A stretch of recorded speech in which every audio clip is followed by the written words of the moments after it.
Nekat memperkosa wanita penyandang disabilitas di kebun milik korban, pria beristri di Kabupaten Aceh Besar diringkus tim Satuan Reserse Kriminal Polres Aceh Besar.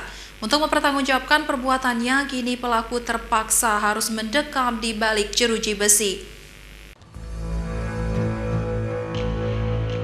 Seorang pria beristri inisial N 47 tahun, warga Kabupaten Aceh Besar terpaksa harus berurusan dengan unit perlindungan perempuan dan anak Polres Aceh Besar setelah ketahuan memperkosa seorang wanita penyandang disabilitas.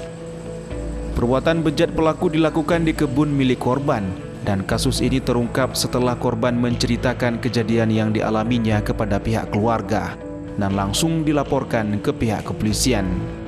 Pasca mendapatkan laporan pemerkosaan terhadap wanita disabilitas, personil Polres Aceh Besar langsung bergerak cepat melakukan penyelidikan dan pelaku berhasil diringkus pada 5 Oktober 2022 kemarin. Dia telah keterbelakangan mental, IQ-nya rendah, jadi dia ini diperkosa oleh si pelaku.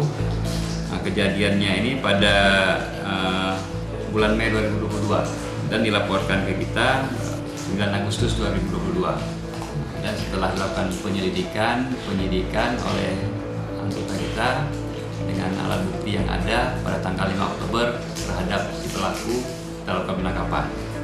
Untuk mempertanggungjawabkan perbuatannya, kini tersangka terpaksa harus mendekam di balik jeruji besi dan akan dijerat kanun jinayah serta Undang-Undang Perlindungan Perempuan dengan ancaman paling lama 16 tahun penjara. Dari Kabupaten Aceh Besar, Syukri Syaribuddin, iNews melaporkan.